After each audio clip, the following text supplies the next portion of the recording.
ये कहानी है एक ऐसे गांव की जहां की हवा में ही अफवाहें पनपती थीं और हर छोटी बात को चटखारे लेकर सुना जाता था। इसी गांव में रहती थी एक जवान विधवा रत्ना। पति की मृत्यु के 5 साल बाद भी उसकी सुंदरता और सादगी गांव भर में चर्चा का विषय थी। लेकिन एक दिन जब गांव की औरतों ने रत्ना का पेट उभरा हुआ देखा तो मानो अफवाहों की सुनामी आ गई। हर गली, हर नुक्कड़ पर एक ही फुसफुसाहट थी, बेवा हमला है। रत्ना एक रहस्यमयी बेवा। रत्ना कोई साधारण स्त्री नहीं थी। वह सुंदर होने के साथ साथ बेहद शांत और संस्कारी थी। गांव के लोग उसकी तारीफ करते हुए कहते थे, ऐसी बहू हो तो सास भी कहे कि चलो बहू, तेरे साथ काशी चलते हैं। लेकिन इस प्रशंसा के पीछे कुछ दबी हुई फुसफुसाहटें भी थीं। गांव के कुछ लोग दावा करते थे कि रत्ना हर रात घर के पिछवाड़े कुछ अजीब हरकतें करती है। किसी ने उसे केले का पूरा गुच्छा ले जाते देखा था तो किसी ने उसे अकेले ही पेड़ों से बातें करते हुए। ये बातें गांव की गलियों में एक रहस्य की परत चढ़ा रही थीं।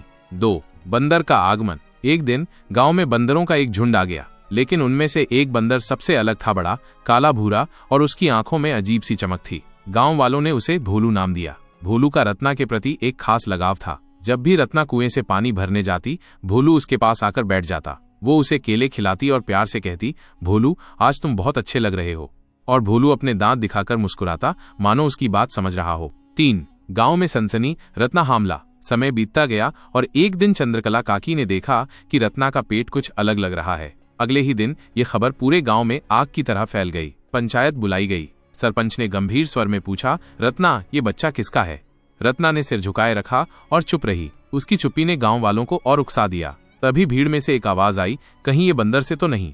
पहले तो सन्नाटा छाया, फिर जोरदार हंसी का ठहाका गूंज उठा। बंदर से?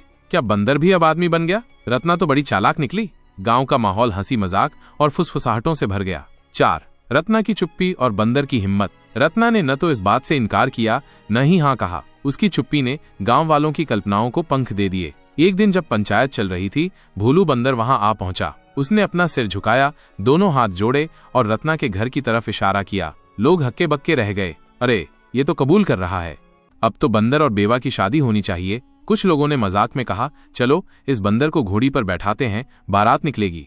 5. पंचायत का फैसला, शादी या सजा।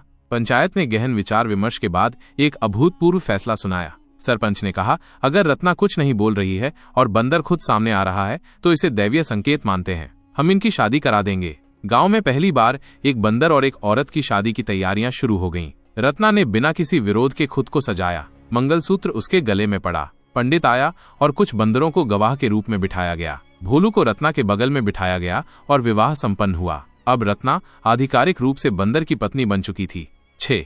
नई जिंदगी, बंदर पति और बेवा पत्नी। शादी के बाद रत्ना पहले से भी ज्यादा खुश रहने लगी। वो भोलू के लिए चटनी, पूड़ी और केले की खीर बनाती। भोलू भी दिन भर उसके पीछे पीछे घूमता, सीटी बजाता और उसकी गोद में बैठ जाता। गांव वाले पहले तो हंसते थे, फिर हैरान हो गए। ये दोनों तो सच में एकदम पति पत्नी जैसे रहते हैं। 7. एक दिन की सच्चाई। कुछ महीनों बाद रत्ना ने एक बच्चे को जन्म दिया। बच्चा न तो पूरा इंसान जैसा था, न ही पूरा बंदर जैसा। उसके कान थोड़े लटके हुए थे, लेकिन चेहरा पूरी तरह से इंसान का था। गांव में फिर से हलचल मच गई। ये तो अद्भुत जीव है, रत्ना देवी है। भोलू कोई आम बंदर नहीं, जरूर कोई देवता था। गांव के लोगों ने भोलू को अब भगवान हनुमान का अवतार मान लिया। उसके लिए मंदिर बनवाया गया, मूर्ति बनवाई गई और नाम रखा गया भोलू महाराज। 8. रहस्य से पर्दा उठता है, लेकिन हर कहानी में एक मोड़ आता है। एक दिन शहर से एक डॉक्टर गांव में आया। उसने बच्चे की जांच की और बोला, ये बच्चा तो पूरी तरह इंसान है, न कोई विशेषता, न कोई विचित्रता।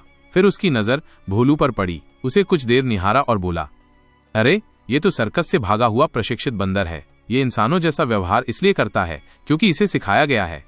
डॉक्टर ने बताया, आप लोगों को मूर्ख बनाया गया है। असल में ये बंदर तो बस प्रशिक्षित है। रत्ना के गर्भवती होने का कारण कोई और है, इंसान ही है।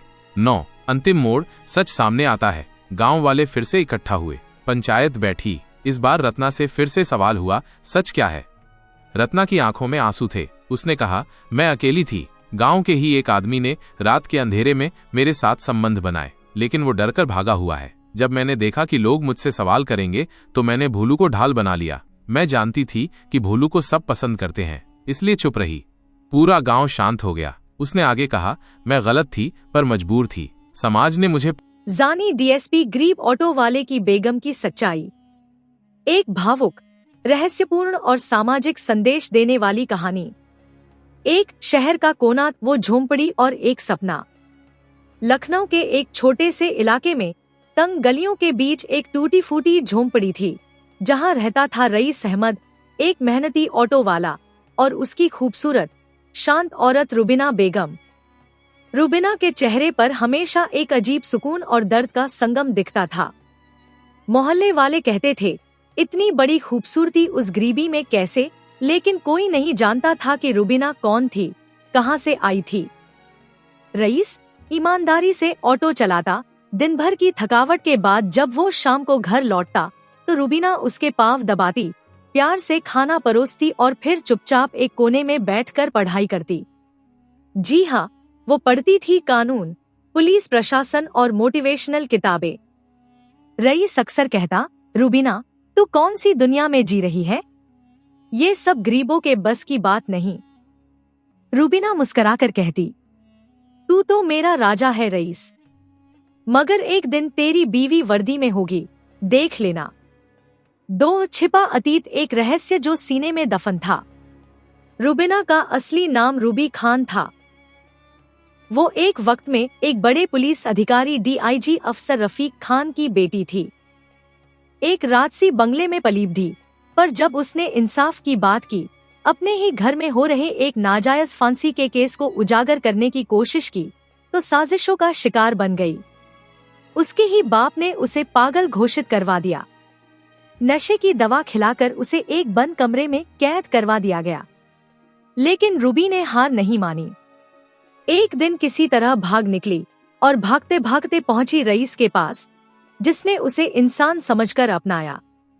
3 वर्दी का सपना जो आग बनकर जल रहा था। रुबीना दिन में घर का काम, रात में पढ़ाई करती रही। उसके पास पुराने अफसरों की किताबें थीं, इंटरनेट नहीं था, पर जिद थी। एक दिन रईस ने उसके हाथ में फॉर्म देखा, डीएसपी भर्ती परीक्षा का। रईस बोला, ये मजाक है, इतनी बड़ी पोस्ट, तुम जानती भी हो किस दुनिया में जी रही हो? रुबीना ने उसकी आंखों में देखा। रईस, ये तुझे छोटा दिखाने की कोशिश नहीं है, ये तो तुझे बड़ा दिखाने की कोशिश है। जब लोग कहेंगे कि एक ऑटो वाले की बीवी डीएसपी बन गई, तब पता चलेगा कि मेहनत और मोहब्बत क्या कर सकती है। 4 गंदी नीयत वाले अफसर, शर्तें और शर्म। जब रुबीना का नाम डीएसपी इंटरव्यू लिस्ट में आया तो अफसरों की नींद उड़ गई। एक गरीब औरत, बिना किसी सिफारिश के। कुछ अफसरों को ये बात हजम नहीं हुई। उसे एसपी मिश्रा, डिक सुबोध त्रिपाठी और आईजी करनाल सिंह ने बुलाया। इंटरव्यू के नाम पर तीनों ने उस पर गंदे सुझावों की बौछार कर दी। आईजी करनाल बोला, देखो बेगम साहिबा, इस कुर्सी के नीचे भी कुछ दरे होते हैं। अगर तुम चाहो तो हम तुमको सिर्फ वर्दी ही नहीं, बंगला और गाड़ी भी देंगे। बस एक रात का सौदा है। रुबीना की आंखों में आंसू नहीं, आग थी। वो बोली, अगर मुझे ये वर्दी जिस्म के सौदे से मिलती है तो बेहतर है कि मैं फिर झोंपड़ी में ही रहूं।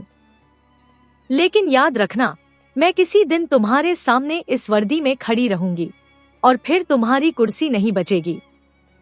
5 जेल का अंधेरा पर रुबीना की रोशनी। उसी रात झूठे केस में फंसाकर रुबीना को महिला जेल भेज दिया गया। लेकिन यहाँ भी वो झुकी नहीं। जेल में 300 औरतें थीं। कोई घरेलू हिंसा की शिकार, कोई झूठे केस में, कोई तस्करी के नाम पर बंद। रुबीना ने वहाँ कुरान,